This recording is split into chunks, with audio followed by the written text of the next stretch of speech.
Welcome to my YouTube channel. My name's Deborah Carr, and in that name I write historical fiction for HarperCollins One More Chapter division. I also write contemporary romance series as Georgina Troy for Boldwood Books. So today, introducing myself, I thought I should introduce my books. I'm a full-time author and I'm a hybrid author. So I not only am traditionally published, I also have self-published. I've self-published quite a few of my Georgina Troy books, but at the beginning of this year I signed a multi-book deal with Boldwood Books, so they'll be republishing my backlist, and I'll also be writing another 4 books for them, 3 of which are written, 1 of which is out already. So for as far as my self-published books are concerned, Broken Faces is the one that continues to be self-published by me. This is set during the First World War, and it's about 4 friends and during the 14-18 war, and when one of them receives a life-changing injury, how it shapes them and changes them and how they cope. And that's been well received, which I'm very grateful for. Charlotte Ledger from HarperCollins One More Chapter read that book and was looking for somebody to commission a book to commemorate the centenary of the end of the First World War, and she asked me if I'd like to do it, and it took me about, I don't know, less than a millisecond to say yes, please. And that was The Poppy Field.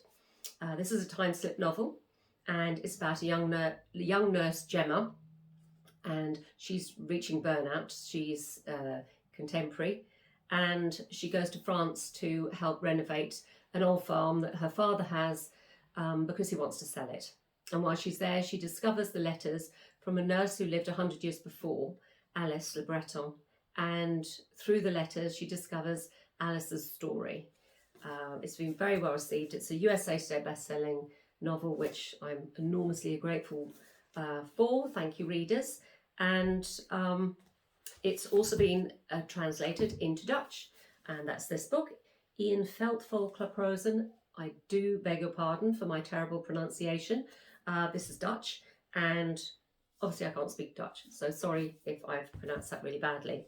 After I wrote The Poppy Field, Charlotte asked me if I would be interested in writing a series about Florence Boot. Now, Florence Boot, she was born in Jersey, a Jersey girl. I thought I knew an awful lot about her. I didn't. She met and fell in love and married Jesse Boot. Jesse Boot is the man behind Boots the Chemist. Now, if you live in the UK, you'll know Boots the Chemist very well. You probably go there quite a lot for, I don't know, makeup, medicines, that sort of thing. In America and Canada, it's part of Walgreens Boots Alliance, so not known as Boots here, more known as Walgreens. So I wrote Mrs. Boots. That's the first book in this 3-part series. It's set in 1885 and 1886, the year that Florence and Jesse met, fell in love and married, and it's set in Jersey. The second book is Mrs. Boots of Pelham Street. This was the next 15 years of their lives when they have a young family, 2 girls and a boy. And when they start bringing Boots the companies from strength to strength, and when they launch their flagship store in Pelham Street. I've been there, it's now a Zara shop, fantastic, beautiful. And then there's Mrs. Boots Goes to War. So this is set during the First World War, and of course I love that period, as you can probably guess now, having written Broken Faces and Poppy Field. After that, I wrote An Ironed at War. Now this book is set wholly on Jersey. It's about 2 sisters, one of whom is evacuated at the beginning of the war, the Second World War, when Jersey and the rest of the Channel Islands were occupied by the Nazi forces. A lot of the children and adults, some adults, were evacuated to safety, supposedly safety in England, but those, of course, in London and other cities were caught up in various blitzers, so it wasn't that safe, of course. But this is mostly about the older sister Estelle, who has to stay, she's quite a bit older, and she has to remain on the island to help her family run the small farm in St Wands, which is an area where I live in the northwest of the island.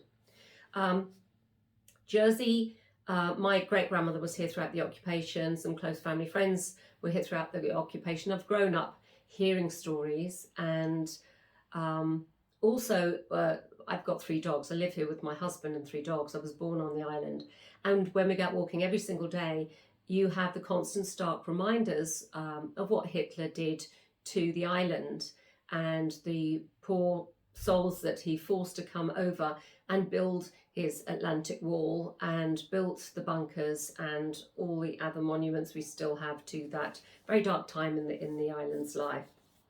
And after that, I wrote The Beekeeper's War. Most of my books are set either wholly on Jersey or partly on Jersey. This one is partly on Jersey, so this is set in the First World War as well as the Second World War, and is about two nurses, friends from Jersey, Jean and Prue, and what happens with their lives when they fall in love with two men that they meet at this private hospital where they nurse. Then I also said that I write as Georgina Troy for Boldwood Books, and the first book is out. This is also my first hardback copy of any book of mine, which is very exciting. This is the first book of my Sunshine Island series, Finding Love on Sunshine Island. The second book, A Secret Escape to Sunshine Island, is actually out next month in November. And there's a third coming out in the new year. And then my backlist is going to be republished. So that's me. I write full time. I write in this lovely studio that I was lucky enough to have built this year.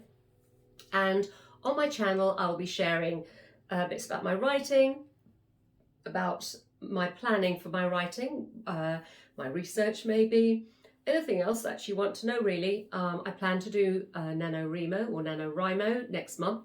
So November is National Novel Writing Month, where you commit to write 50,000 words of a book in that month. You can find it online, nanowrimo.com or .org. I can't remember. I think maybe it's .org. Anyway, sign up, have a look, research it. It's wonderful. It's a great inspiration to write. Sometimes I do the 50,000 words that month. Other times I don't. It's great. This year I'm starting to write a new book, so it's a first draft. I tend to do sort of 2,000 words a day when I write a first draft, so I should be able to do the 50,000 words. But as you know, life sometimes gets in the way, so we'll see. Thank you for joining me.